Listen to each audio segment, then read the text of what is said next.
Greetings once again, everybody. Patty here. Hoping you're all having a good day today. This article comes from the Activist Post. Propaganda for Peace, Love, and Liberty. If it pleases the Crown. Behind the internet's hottest new anti-establishment meme. March 7th, 2017.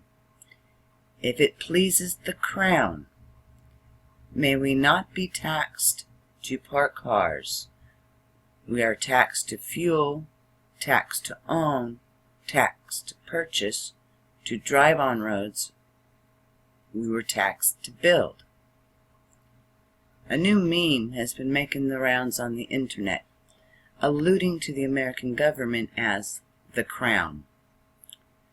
While at first glance this may appear confusing, considering America is a democracy or a republic, depending on who you ask, the "if it pleases the Crown" meme is actually making a radical point.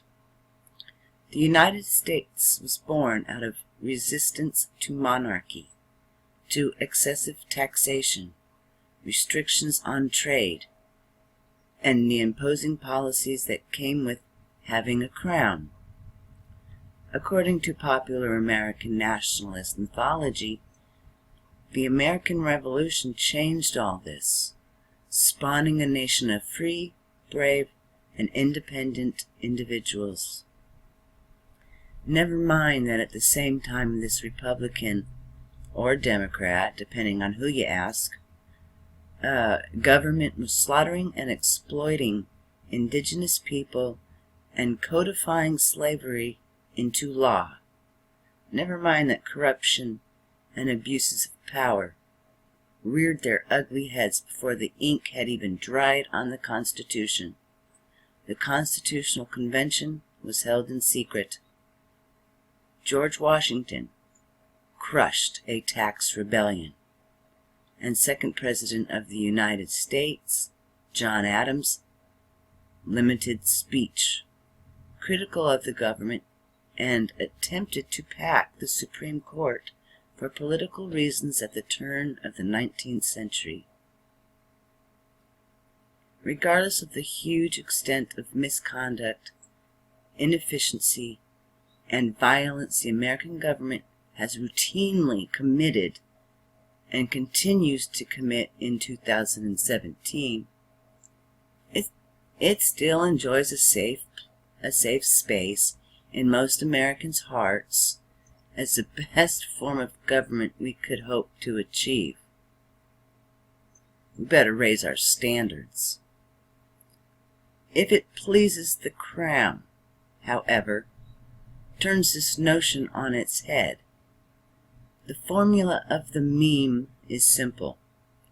It begins with, if it pleases the Crown,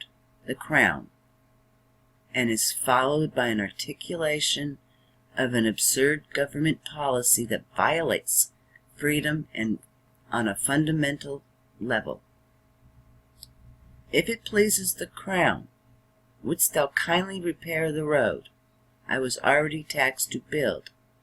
As to minimize damage to the car I am annually taxed to own, which I purchased with income you already taxed. If it pleases the Crown, I would like permission to sell this lemon-flavored beverage to my fellow peasants. If it pleases the Crown, may I be permitted to establish an enterprise from which the Crown may then seize more wealth? If it pleases the Crown, may I be permitted to grow food on land I own? If it pleases the Crown, might I feed the hungry in my community? If it pleases the Crown, may my canine continue to draw breath as your constable enters my property without a warrant? The meme shows how we are in fact not free people. We must ask permission and pay for all that we do, seemingly never really seceding from Britain, said Kathy Higgs, a Facebook user, when explaining the meme in a thread discussing its meaning. Another user, Mike Pastor, agreed, noting the meme presents the idea that there isn't much difference between a monarchy and the American empire. Though the meme is an explicit reference to monarchy, it arguably tackles the fundamental nature of government as a whole. That whether it is a monarchy, democracy, republic, or dictatorship, individuals must ask permission from a central authority to engage in otherwise non-violent behavior. Is comparing the current style of governing in the U.S. to the draconian style of governing practiced in the 16th century Britain, where the common people were not citizens but subjects, which are essentially slaves, said Rob Gore.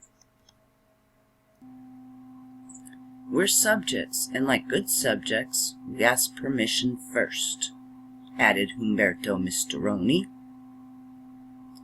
This permission is often contradictory because, as the meme demonstrates, those asking permission are the ones financing the authority of the institutions they must ask permission from in the first place. Two examples of this dynamic are parking enforcement and the DMV. In the case of the former, parking enforcement agents, whose salaries are funded by taxpayers, patrol the streets, paid for by taxpayers, in cars funded by taxpayers, only to charge taxpayers additional fines for parking. In the case of the latter, car owners must pay fines and fees to obtain permission to operate their own property, all in exchange for a slip of paper or a sticker, the absence of which yields further fines and fees from government employees whose salaries come from those paying the fines and fees. As meme maker Ryan Butcher observed, those memes beautifully mock the ridiculousness of unnecessary revenue generation laws. I love how they highlight the no victim, no crime mentality that many people abide by. To me, it's a tongue-in-cheek reference to the fact that we must ask an arbitrary governing official for permission to do mundane things, and then often pay for the right, said another Facebook user. Activist Michael Heiss agreed with that assessment, adding that it's not just things that require licensing, but also matters of privacy. It's highlighting how unfree we are. On that note, the meme also references what happens if any given action does not please the Crown, and how privacy is sacrificed to implement the Crown's wishes. If it didn't please the Crown. Okay. In doing so, this meme illustrates the fundamental violence inherent to the state, that if the Crown does not approve, it reserves and exercises its authority to point guns at individuals as a means to control their behavior. As Dylan Hawk observed in the thread, the memes are increasingly timely. The memes make me laugh. Most I've seen so far seem on point, considering the fascist nature the country is slipping into more and more.